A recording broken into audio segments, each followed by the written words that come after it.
Welcome back to e learning with Inam ma'am channel. आज का जो सेशन है काफ़ी इंपॉर्टेंट सेशन है। बात करें क्यों इंपॉर्टेंट है, क्योंकि आज के सेशन में हम देखेंगे 10 के दम श्रृंखला की और बात करेंगे यूजीसी से आई हुई एग्जाम डेटों की, जो हमारा टारगेट है नेक्स्ट। आप प्ले लिस्ट में बताएंगे, आप मतलब कमेंट बॉक्स में बताएंगे तो यूजीसी नेट होम साइंस करके एक अलग से प्ले लिस्ट बना दी जाएगी, यानी फिर या फिर होम साइंस यूजीसी करके एक अलग प्ले लिस्ट बना दी जाएगी, जो हमारा टारगेट का कहाँ तक रहेगा। तो आपको बता दें कि 21 फरवरी से स्टार्ट होंगे ये, तो 21 फरवरी यानी 20 फरवरी तक वहाँ पे उस प्लेलिस्ट पर आपको वीडियो मिलती रहेगी। तो यहाँ पे जो भी है मटेरियल ओवरऑल क्या है होम साइंस के लिए रहेगा, क्योंकि आपको बताते हैं कि आप ये नहीं सोचिएगा कि यूजीसी का चल रहा है तो उसमें टीजीटी पीजीटी का नहीं है, उसमें टीजीटी पीजीटी भी इन्वॉल्व है। यूजीसी में थोड़ा डीपली हो जाता है, इसलिए यूजीसी की जो प्लेलिस्ट बना दी जाएगी उसमें केवल यूजीसी के प्रीवियस ईयर के पेपर आएंगे। ठीक है, यूजीसी के होम साइंस के प्रीवियस ईयर के पेपर आएंगे, बट और कुछ उसमें अवेलेबल नहीं होगा, और जो भी अवेलेबल होगा वो कंबाइंड रहेगा, यानी सभी के लिए होगा, चाहे वो टीजीटी स्टूडेंट हो, पीजीटी हो, एलटी हो, जीआईसी हो, अदर सारी वैकेंसियों के लिए रहेगा। तो केवल जो प्लेलिस्ट बनाई दी जाएगी यूजीसी नेट होम साइंस करके, वो केवल और केवल यूजीसी के, यानी यूजीसी ओनली यूजीसी के एग्जाम पेपर होंगे उसमें। ठीक है, क्यों रहेंगे एग्जाम पेपर? क्योंकि उनको करना भी कंपलसरी होगा। वैसे तो हम नहीं बनाएंगे, मे बी 1% लगेगा तभी बनाऊंगी अलग से, नहीं तो मुझे लगता है कि अगर आप जीआईसी दे रहे हैं और एलटी दे रहे हैं तो आपके लिए लेवल का अगर बात की जाए तो वो यूजीसी जितना ही टफ चला जाता है। बस वहाँ पे ये होता है कि क्वेश्चन लेंथी नहीं होता, बस क्वेश्चन डीपली होता है, ये बात निश्चित है।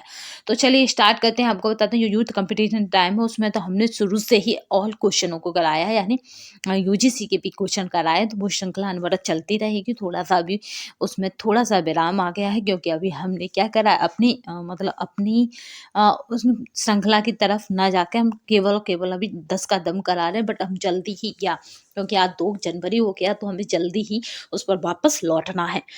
क्योंकि हमारा टारगेट क्या है कि इस साल कुछ अचीव कर लेना है, क्योंकि हर बार आप यही सोच के चलिए, क्योंकि आप सरकार या नेता या फिर किसी ऐसी पार्टी में नहीं है जहाँ से आप तख्ता पलट दें। आप स्टूडेंट हैं तो स्टूडेंटों की तरह ही आपको अपनी रणनीति बनानी होगी।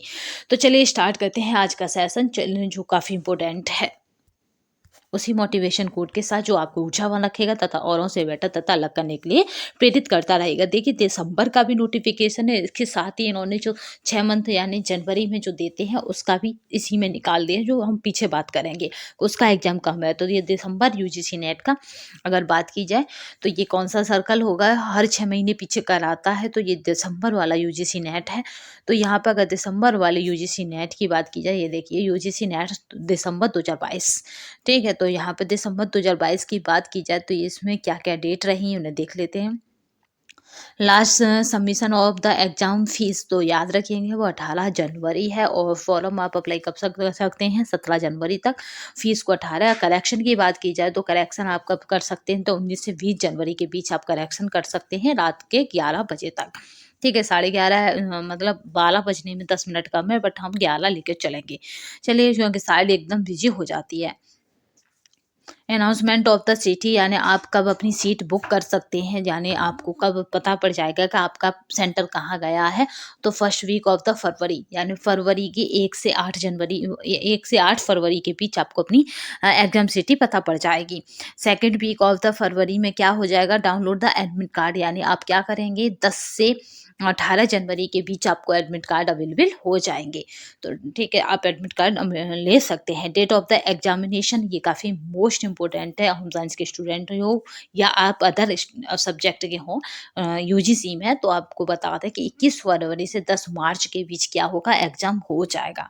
ठीक है, 21 फरवरी से 10 मार्च के बीच क्या है, एग्जाम हो जाएगा। सेंटर डेट एंड शिफ्ट की अगर बात की जाए तो यहाँ पे क्या होगा, एडमिट कार्ड में आपके में अवेलेबल रहेगा, सेंटर भी, शिफ्ट भी और डेट भी, ये तीनों चीज़ आपकी एडमिट कार्ड में अवेलेबल रहेगी। तो एडमिट कार्ड आपको सेकंड वीक फरवरी सेकंड वीक में मिल जाएगा। ठीक है, तो display of the recording response and the answer की, तो ये आपको जो भी वेबसाइट पे अवेलेबल रहेगी। ठीक है, अब यहाँ पे बात कर लेते हैं फीस मतलब फीस स्ट्रक्चर की, कि फीस क्या क्या रखा गया है। तो अगर आप अनरिजर्व या जनरल कैटेगरी के हैं तो 1100 रुपये आपकी फ़ीस है। अगर आप जनरल, EWS और या फिर OBC और NCL के हैं तो आपके 550 रुपये है। ठीक है। अब बात करते हैं SC ST और PWD की, तो यहाँ पे 275 रुपये है। तो हमने फीस स्ट्रक्चर देख ही लिया है। इस तरह से फीस स्ट्रक्चर है कि जनरल का 1100, 550 आपका OBS और EW है, और SC ST और अदर, ये अदर मान के चलिए उनके लिए क्या है 275 है।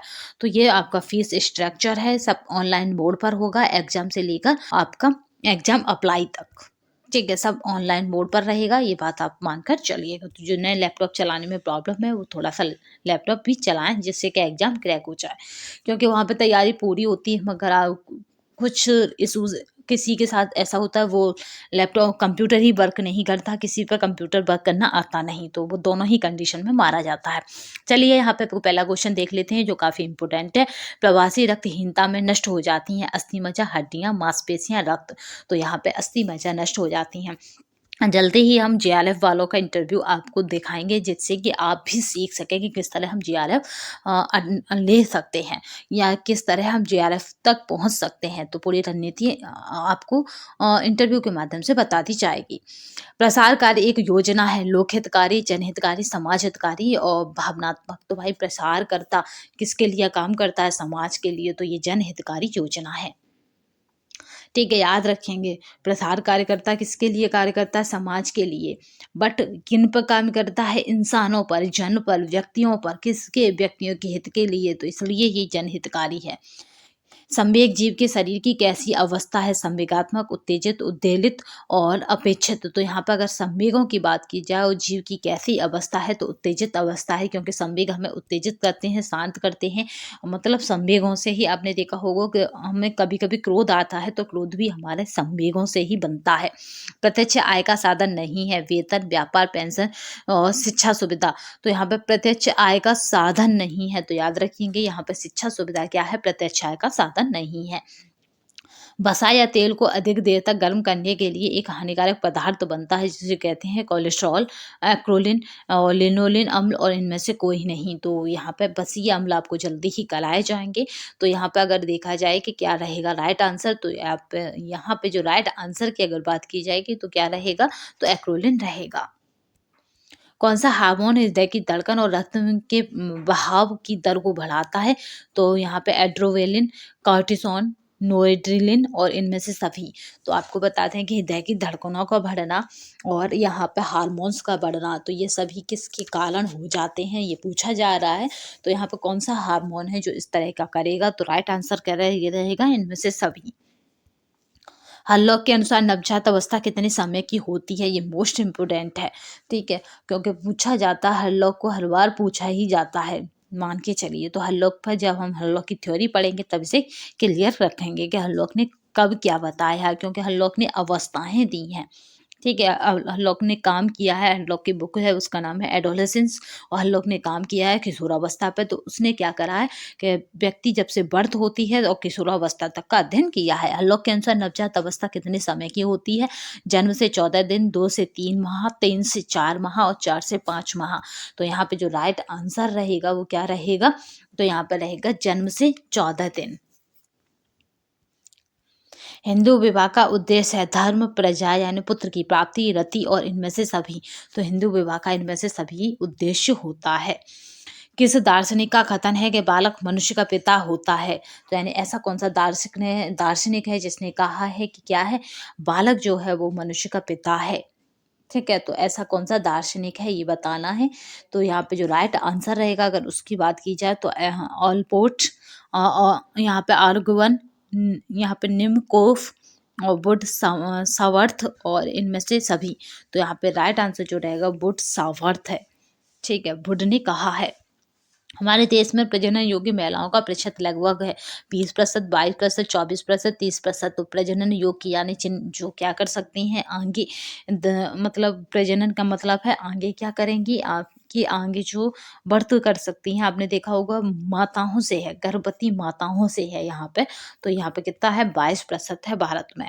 हमारे देश में रोलर छपाई के कार्य कब आरंभ हुआ था? रोलर छपाई यानी आपको यहाँ पे रोलर छपाई समझ ही रहे होंगे, इस तरह से जो रोलरों पे डिजाइन बनी होती है, खुद ही होती है, वो इस तरह कपड़ों पे घूमते हैं और छपते जाते हैं। तो रोलर छपाई स्टार्ट हुई थी 1750 में, 1760 में, 1775 में, 1785 में। तो अगर बात की जाए कि रोलर छपाई कब स्टार्ट हुई थी, तो ये हुई थी 1785 में। हमारे देश का मतलब है यहाँ पे भारत से। कल्पना से क्या होता है? स्वयं रचनात्मकता होती है, सृजनात्मक होती हैं, पूर्व अनुभवों के आधार पर नया पुनर्गठन होता है, उपयुक्त सभी। तो कल्पना यानी इमेजिनेशन, इमेजिनेशन से क्या होता है? तो मतलब ये सभी होता है। कल्पना हमेशा आपको पता है कि क्रिएटिविटी में आती है, क्रिएटिव होती है यानी सृजनात्मक होती है, स्वयं रचनात्मक होती है। आप कल्पना कर रहे हैं किसी और की थोड़ी नहीं, अपने ही विचारों को आप कल्पित कर सकते हैं। और पूर्व अनुभवों के आधार पर नया पुनर्गठन भी होती है। तो ये सभी इसका राइट आंसर है। चलिए, और क्या इंपॉर्टेंट बात थी जो हमने कहा था बाद में बताएंगे। तो यहाँ पे देखिए, UGC NET in the connected twins year by national test, यहाँ पे नेशनल टेस्टिंग एजेंसी यानी एनटीए, ठीक है, June and December every year. तो अभी जो नोटिफिकेशन आया है वो किसका आया है? दिसंबर 22 का आया है। ये आप बात रियायत रखेंगे कि दिसंबर 2022 का है ये नोटिफिकेशन। अब जो आएगा वो किसका आएगा? तो जून का आएगा। जून क्या होगा? तो जून 2023 का आएगा। ठीक है, बोलना नहीं, जून 2023 का आएगा। तो इसमें क्या लिखा है कि applicant that the first UGC NET June, ठीक है, साइकिल बता रहा है ये June 2023 cycle will be the connected from, कब से स्टार्ट हो जाएंगे? तो 13 से 22 जून। ठीक है, तो चेयरमैन ने बताया है जगदीश कुमार ने। तो आप यहाँ पे याद रखेंगे कि 2 जून का भी नोटिफिकेशन हमारे पास है। तो यानी अगर इस वाले में जिसका नहीं होता तो वो हताश या निराश नहीं होंगे, लगातार लगे रहेंगे, क्योंकि स्टूडेंट हैं तो लगातार लगना ही उनका पहला क्या है? काम है। चलिए, तो यहाँ पे सबसे पहला हमारा जो काम है, हमें अपने काम पर ही फोकस करना है। तो हमारा काम है तैयारी करते रहना, क्योंकि हमने शुरू में ही कहा था कि अगर आप आक्रोश में बैठे रहें या आप ये सोचते रहें कि कोई नोटिफिकेशन आएगा तब हम तैयारी करेंगे, तो ऐसा पॉसिबल नहीं है, क्योंकि आप किसी भी ऐसे बड़े ओहदे पर नहीं है जहाँ से तख्ता पलट कर दें। तो आज के लिए बस इतना ही। नेक्स्ट सेशन में फिर मिलेंगे, तब तक के लिए धन्यवाद। वंदे मातरम, जय हिंद। आज का मोटिवेशन कोट, सिंह बनो सिंहासन की चिंता ना करो, क्योंकि आप जहाँ होंगे सिंहासन वहाँ होगा। जल्दी ही हम 2 सब्जेक्टों से जेआरएफ वालों का इंटरव्यू आपको देंगे, जिससे आपको भी सीखने को मिलेगा कि एक जेआरएफ खत्म नहीं होता, उससे पहले इंसान दूसरा जेआरएफ अपने पास रख लेता है। किस लिए? क्योंकि वो 45,000 कमाने की चाह के लिए। चलिए, तो स्टार्ट करते हैं। आज का सेशन यहीं पे ख़त्म करते हैं, जल्द ही हम आपको बताएंगे। तो आज के लिए बस इतना ही। धन्यवाद, जय हिंद।